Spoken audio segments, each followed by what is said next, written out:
So we open with the lawyer and the investigator grilling Tasha, and she's like, who's paying for this?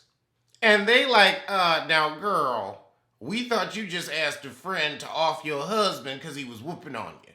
But your name is all over the document, so what were you doing to clean their money? We know. And she's like, okay, maybe I cleaned a little money, but I wasn't running shit. And the lawyers are like, okay, if your story checks out, you ain't the queen pin. So what's going on here? There's clearly a political agenda. They're charging too high. Meanwhile, we got Baby Bop hiding cash in his backpack before his roommate come out the potty.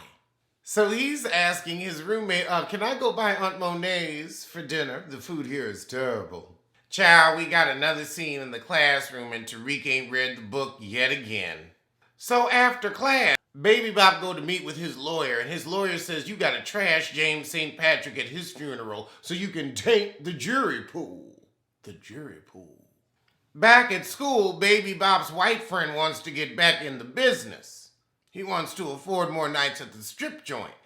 I see him getting killed or getting arrested, but he is the type that will turn on Tariq, baby. He has something to lose. He shouldn't be fucking with him. He might get offed.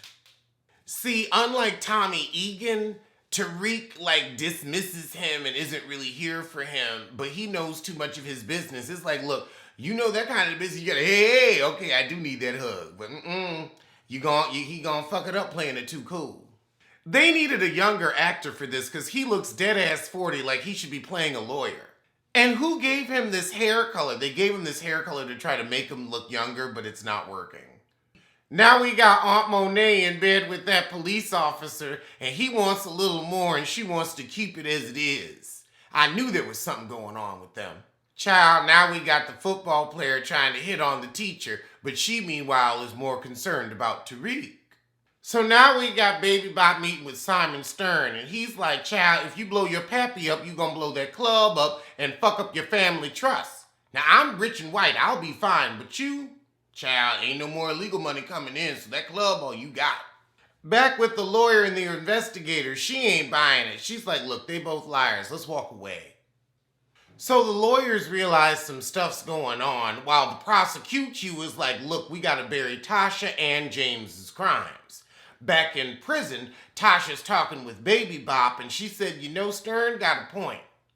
But did you open the daycare again, aka are you selling shit? And he says, oh, no. And she like, I ain't even gonna press you. So they agree that Baby Bop won't speak at the funeral. Now we got Sax trying to get an investigator. And the guy he calls is like, I used to work for Donovan and you got him killed. I'm good. He said, hey, but the attorney is Davis McLean. He killed one of your friends too. Child, now we got Tariq with the guidance counselor having to answer for not reading the book in class. Listen to me, Tariq. Baby Bop.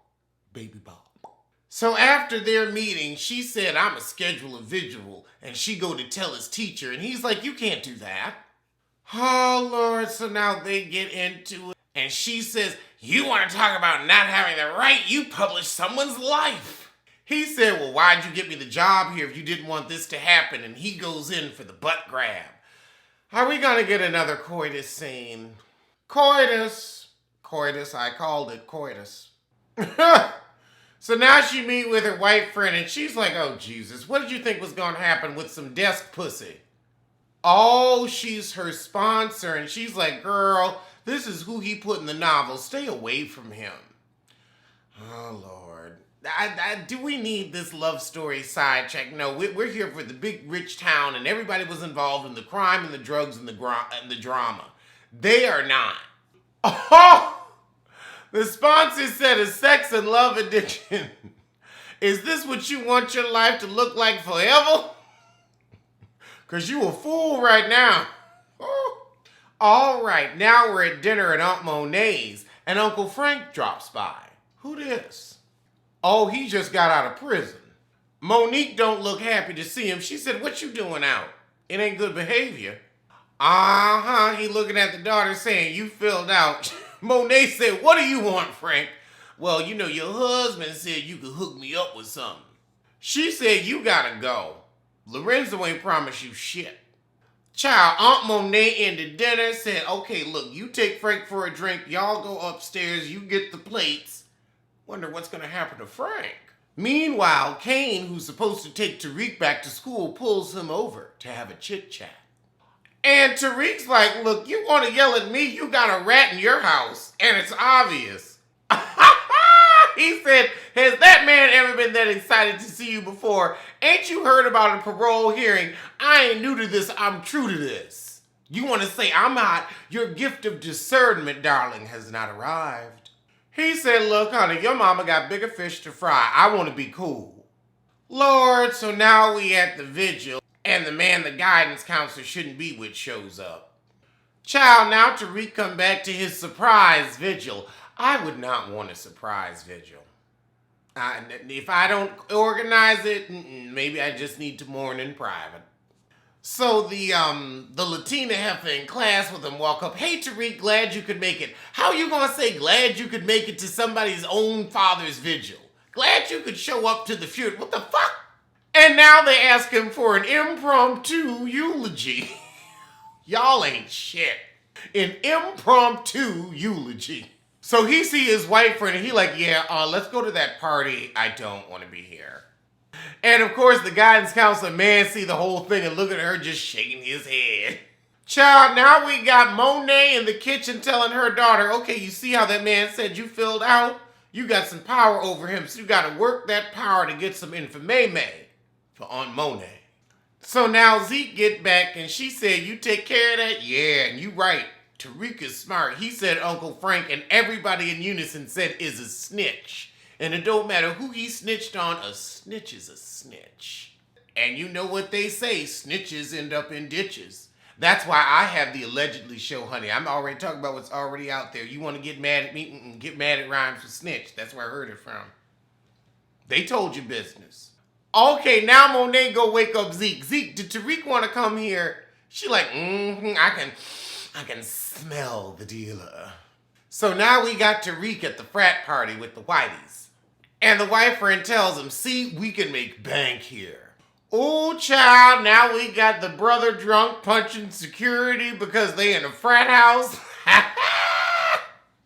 Oh, and the brother comes up, he's like, look, my brother's an idiot. I'm a Western, as in Western auditorium and Western swimming pool.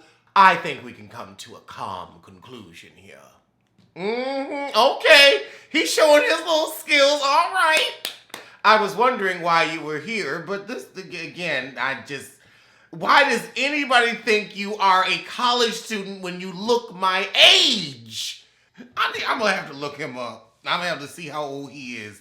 Because, you know, they'll throw a 35-year-old in a high school role in a minute or college. And, yeah, girl, he looking dead on 35.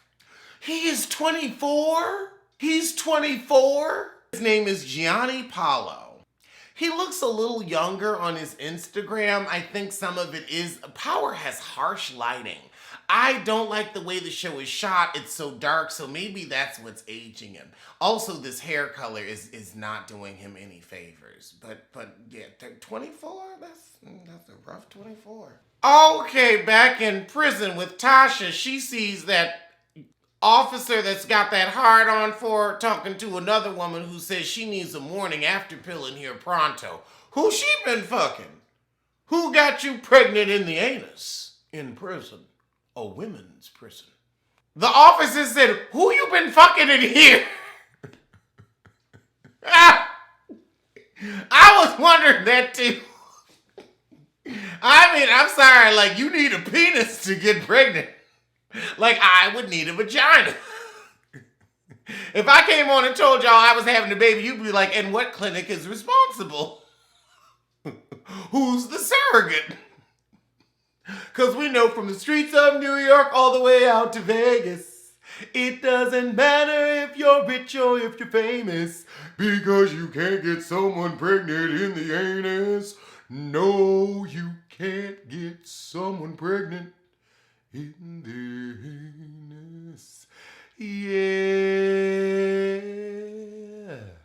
All right, now we got Tasha's lawyer and Sachs meeting with a judge talking about prosecutorial misconduct. So they're going to hear from Miss Sullivan. I guess that's Tasha's old attorney. So now we at James's funeral and Debbie Allen is complaining that she ain't getting no coin. Debbie Morgan. She like, how you paying for this funeral when you know that me and your sister's scraping by? Oh, Lord, now here come Lorenz Tate. Okay, so Tasha's gonna give the eulogy via video. Oh, no, she's there in person. Ooh, it has on a good Alexis Carrington funeral look.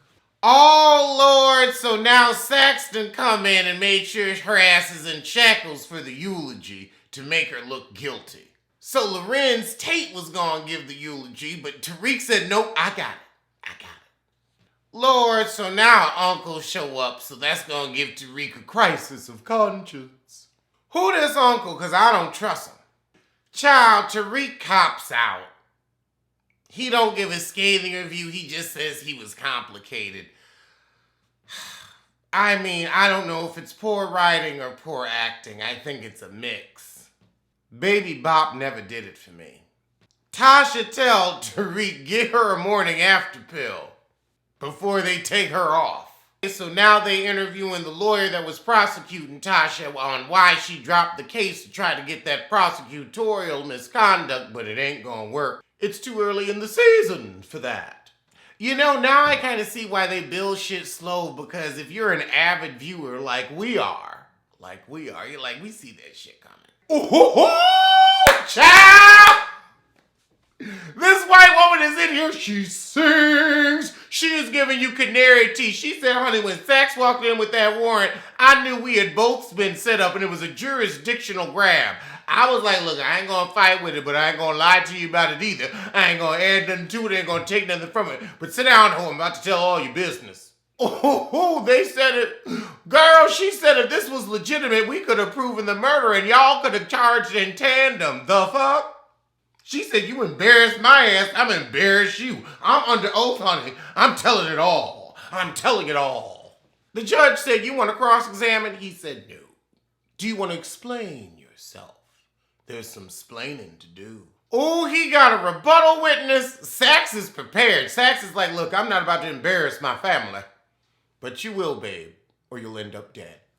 See, this is why I left the big rich town. I just want to be quiet in the suburbs. Oh, God, it's closed mouth, chunky heel. Shout out to Dustin Ross. Oh, my God. Oh. He said closed mouth, chunky heel up. Because he said, can you confine your answers to yes or no? That means, you see, you leaving room for interpretate. Lies of omission. Closed mouth, chunky heel trying to say, wait, this isn't the whole story. Just yes or no. The judge need to be asking some questions. That's leading the witness. I mean, we learned that from Perry Mason and Matlock. Bum, bum, bum, bum, bum, bum, bum, bum, bum. And also, in the heat of the night. Ooh, child. Oh my God, that really reminded me of my childhood. You don't even see it on anymore. Or maybe I don't because I don't have cable or because I do this. So I'm always, watching stuff to review for y'all. But, in the heat of the, that takes it back like a barbecue. When you was having a barbecue or a family reunion, the grandparents and the aunties, they would be inside where it's cool watching in the heat of the night, probably around 6 p.m. on TBS. Damn it, so the judge denies the motion to dismiss and Sax lets out a ha! Child, he who laughs last, laughs best. Y'all ain't even made it to trial. And you know you ain't that good at your job. You should have done insurance law. Not tax, insurance. Ooh, child, Blanc, closed mouth, chunky heel. Tells Tasha's lawyer, look, you make sure I testify. I know Tasha ain't no queen pin. This is bullshit and Sax is dirty. Filthy, honey. Filthy. All right, now we got Uncle Frank meeting with, not Zeke, but Monet's hitter that eventually will die. Probably next season, maybe this. She gonna be heard about it, but she knew what it was. So, child, he off him. Snitchy boo, snitchy boo, snitchy boo, snitchy boo, snitchy boo, snitchy boo. So now we got Monet's daughter coming over to Tariq's asking how you know Uncle Frank was a snitch. Also, they probably gonna get to the coitus. Oh, and now he wants to know, can you talk to your pappy? I need you to get something to my mama inside. Back with Mary J. Her daughter has been getting all the information mama has asked for. She come back saying he need a morning after pill. She said, okay, I can do that. Is there anything on VH1 right now? Anything? They just stopped production. They just are they gonna play music videos again? And child, Tasha feel a book under her bed and sees that morning after. And a phone. She like, oh, my baby. Meanwhile, across town, Monet's son sees the police officer going into the house in plain clothes. Will he put two and two together? And he asking her, Frank went missing. You know anything about that? She said, you came with these snitch papers too little too late, and I don't care about Blue Label. And she said, okay, you want to help me? Tell me about Tariq St. Patrick. And I think that's where the shit ends. That's where the shit ends. Oh, so good. So good. Mary J, love you. Love you so much. It has its moments, but this is my shit. What do I watch next?